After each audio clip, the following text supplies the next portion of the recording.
Wendy here is going to help me show you how Pilates can help clients with hip replacement.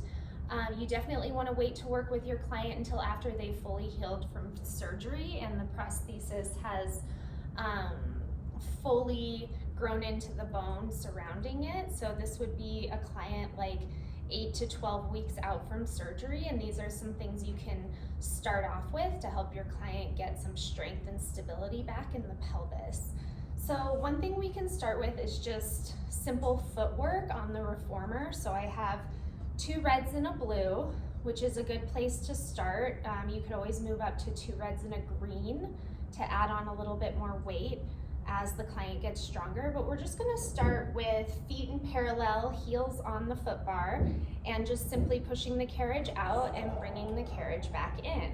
So right away, this is gonna help Wendy to engage her quads, and you wanna cue your client with just a simple tactile cue to really turn on their hamstrings. So I'm just kind of tapping Wendy's hamstrings to remind her to turn those muscles on as well, and also to turn on her glutes.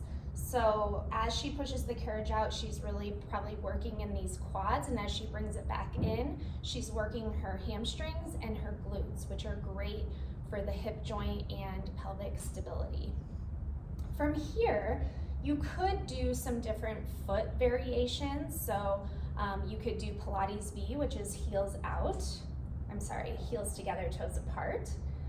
Wendy could bring her feet wide on the foot bar and do like a wide turnout position, kind of like a squat.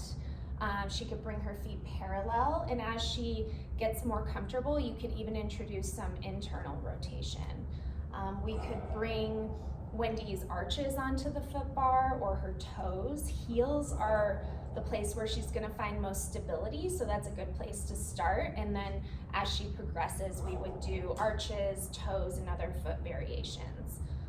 But something I wanted to show you that can really help your client with hip replacement is a way to do this footwork by adding a few props. So Wendy's gonna bring the carriage home, and I just have a fitness ball here I'm gonna place in between Wendy's knees, and she's just gonna continue with that pushing the carriage out and bringing the carriage back in. So now she's still got her hamstrings, her glutes, her quads, but she's also really engaging those inner thighs, the adductors, which are a universal muscle to support the hip joint. So this is now forcing her to really focus on engaging those inner thighs. And as an instructor, I can look and make sure that she is in alignment. So I can kind of look from above and see that her ankles and knees and hips are all in one line, and she doesn't have one knee drifting out to the side or